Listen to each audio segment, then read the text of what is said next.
Okay, next. Next, then the next one is visionary or authoritative style leader, ya, atau gaya kepemimpinan yang menjelaskan tujuan dan alasan. Okay, the first one,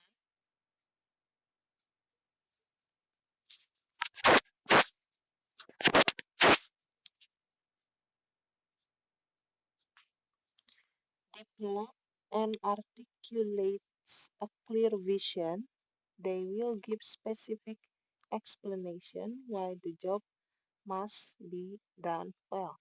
Ya, jadi kalau orang yang memiliki style kepemimpinan visionary atau autoritatif leader ini, dia akan memberikan penjelasan yang terperinci kepada teman-temannya, kepada anggota timnya sebelum mereka mm, melakukan tugasnya, dan dia itu kasih alasan, dia memberikan apa, penjelasan atau alasan kenapa sih tugas ini harus dikerjakan dengan baik. Misalnya kalau tadi ada kelompoknya band, misalnya nih kelompok yang kedua dengan gaya kepemimpinan ketuanya misalnya Nei, gaya kepemimpinannya misalnya yang ini ya, yang visionary atau authoritative style of leader, dia akan menjelaskan secara terperinci dengan detail kepada teman-temannya, kepada anggota kelompoknya,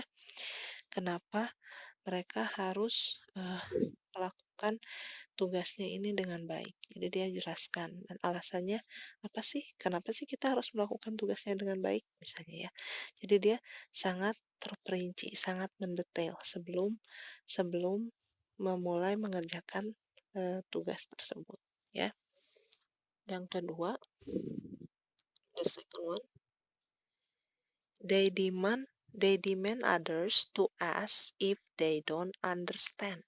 Nah, jadi dia juga kalau tipe pemimpin seperti ini, misalnya nih, misalnya ya, di kelompok yang kedua ini, dia akan meminta teman dia ketika dia sudah menjelaskan peraturannya, ketika dia sudah menjelaskan hmm, apa yang harus mereka lakukan, apa yang harus mereka kerjakan di timnya, dia juga akan meminta kepada timnya, kepada rekan-rekannya, kepada teman-temannya untuk bertanya kalau misalnya ada sesuatu yang dirasa tidak dimengerti.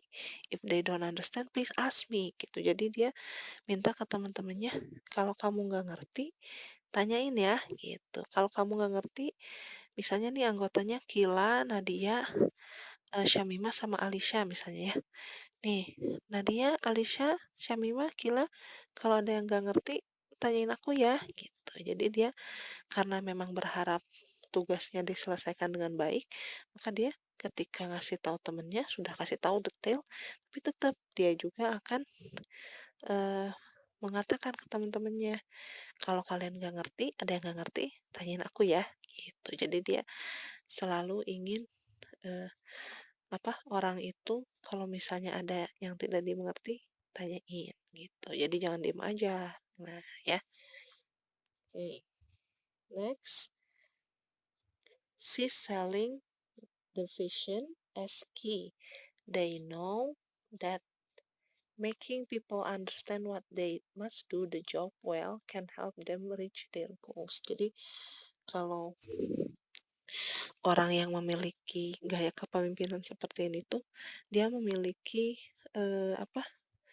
Dia memiliki pandangan jauh ke depan gitu. Jadi dia dia senang kalau misalnya memberitahu orang itu untuk memberitahu teman-temannya apa, tentang pekerjaan yang harus mereka lakukan itu dengan alasan, jadi dengan dengan dengan alasannya, dengan alasan-alasannya kenapa sih mereka harus harus melakukan tugas ini dengan baik misalnya, karena nanti kalau misalnya kita melakukannya dengan baik, akan berpengaruh yang baik juga misalnya ke kelompoknya, gitu. Jadi dijelaskan dengan detail, dengan apa, dengan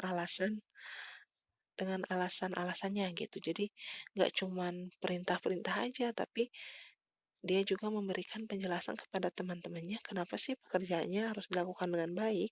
Karena kalau kita melakukan pekerjaannya dengan baik, kalau kita melakukan tugas ini dengan baik, nanti kita juga pasti akan mendapatkan hasil yang baik juga, gitu ya. Oke. The fourth one, they persuade others by explaining the whys in terms of other or the organization's long-term interest. They will persuade people to understand the reason to do the job well, how it will affect it on their long-term future.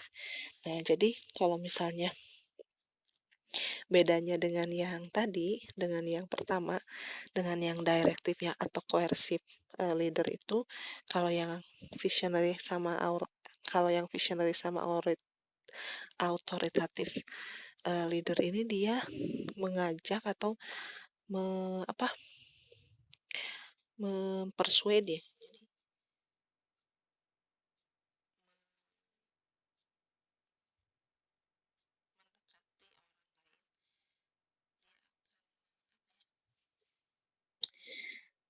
Jadi mempengaruhi gitu, mempengaruhi orang dengan cara menjelaskan yang tadi, ketika misalnya kita alasannya kenapa sih kita harus melakukan pekerjaan ini dengan baik, kenapa sih kita harus melakukan tugas ini dengan baik, misalnya ya, misalnya dia jelasin dulu nih, nah itu jelasin ke teman-temannya, kalau kita melakukan tugas ini dengan baik, nah nanti pasti kita juga dapat nilai yang baik dari miss-nya, dari gurunya.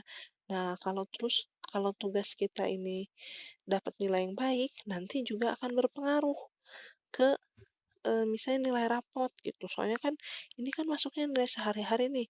Jadi nanti kalau kita baik di tugas ini, nanti akan berpengaruh juga ke nilai rapot kita. Nilai rapot kita juga akan baik. Jadi nggak cuman tidak hanya memikirkan saat itu saja, tapi juga dampak ke depannya akan seperti apa gitu kan ya.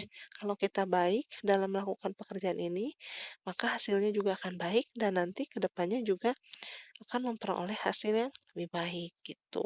Seperti contohnya seperti itu. Misalnya kalau di kelompok yang tadi, jadi kalau kita melakukan pekerjaan ini semuanya baik, gambarnya rapi, kerja sama timnya baik gitu ya.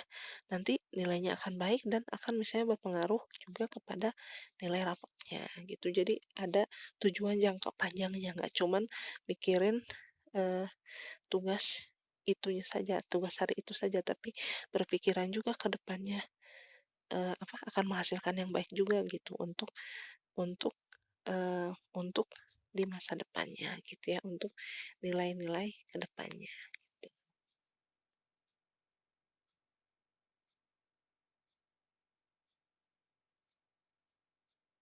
Oke, the yang nomor 5, the fifth one, set standard and monitors performance for the larger vision.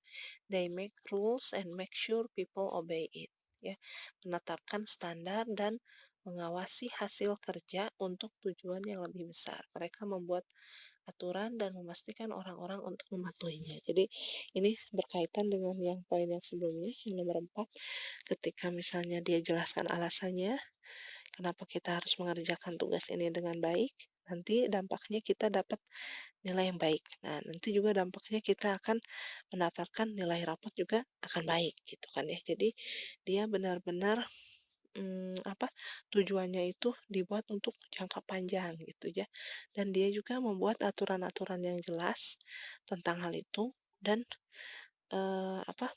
memastikan kalau teman-temannya itu, anggota kelompoknya itu melakukan sesuai dengan apa yang sudah diperintahkan.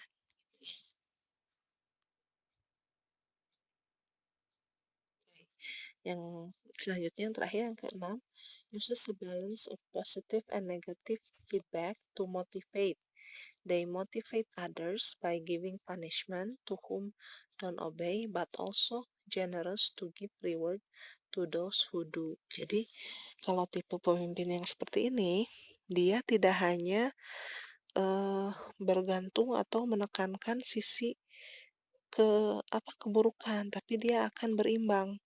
Misalnya kalau temennya melakukan kesalahan, tentunya akan apa, akan ditegur dan juga diberikan punishment gitu ya. Tapi ketika temannya itu, ada kebaikannya, misalnya ada kebaikannya, dia juga akan menghargai hal tersebut. Misalnya kalau yang tadi di kelompok pertama, kan Tristan disuruh menggambar segitiga sama sisi, tapi Tristannya menggambarnya segitiga sama kaki. Nah, kan langsung disalahin tuh sama ketuanya, sama band misalnya ya. Kalau yang tadi, "Ini harusnya salah nih, harusnya begini begini begini," gitu ya. Nah, tipe yang kalau yang tipe yang visionary atau autoritatif ini, dia dia tidak hanya melihat kesalahannya saja. Misalnya yang ditugasi di kelompok ini untuk bikin segitiga sama sisi, misalnya Gila. Gila malah gambar segitiga sama kaki, sama kayak Tristan misalnya.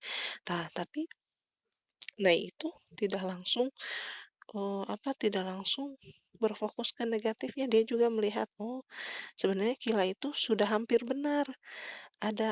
Sudah ada 2 sisi yang digambar dengan dengan panjang yang sama gitu, tinggal sisi yang selanjutnya. Jadi disampaikannya juga dengan baik, ada positifnya, ada negatifnya gitu ya. Jadi tidak hanya berfokus pada kesalahannya. Jadi berimbang gitu, ada positif dan negatif gitu ya. Berbeda sama yang tadi yang pertama, selalu negatifnya yang ditekankan ya.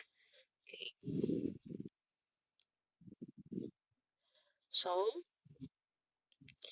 if you are the kind of leader who like to approach and explain people why they must do the job well and show that by doing so will benefit them, you like to make rules and punish who don't obey but reward those who do, then you are a visionary or authoritative leader. Jadi katanya, kalau kamu seorang pemimpin yang suka menjelaskan kepada teman-temannya alasan-alasan kenapa sih kita harus mengerjakan ini dengan baik, dan juga menjelaskan kepada mereka keuntungannya. Kalau misalnya kita melakukan hal ini dengan baik, nanti kita akan mendapatkan keuntungan-keuntungan seperti apa misalnya. Jadi yang dijelaskan tuh alasannya, diberikan alasannya, kemudian keuntungannya juga apa, dijelaskan sama dia, dan dia juga suka menetapkan standar gitu ya. Juga dia berimbang memberikan punishment and reward ke teman-temannya, ke rekan-rekannya, maka dia itu seorang tipe pemimpin yang visionary or authoritative leader ya. Jadi seperti itu. So, that's all for today. There are two types of leader ya that we have already discussed for today. The first one is directive or coercive leader ya, and the second one is visionary or authoritative leader. So I hope that you can find the differences between these two types of leader ya, and then you can what is it membedakan, sudah bisa membedakan mana yang pemimpin dengan tipe directive dan koersif, mana yang tipe visionary dan autoritatif. Jadi sudah bisa jelas mana perbedaannya ya. So I think that's all for today. We will continue again next week ya for our HBC class. So I hope that you can understand my explanation. I'm so sorry if my voice is not clear enough yeah, or maybe uh, not really loud yeah. So but I hope that you can still understand. Okay, so bye bye and see you again on the next XBC class.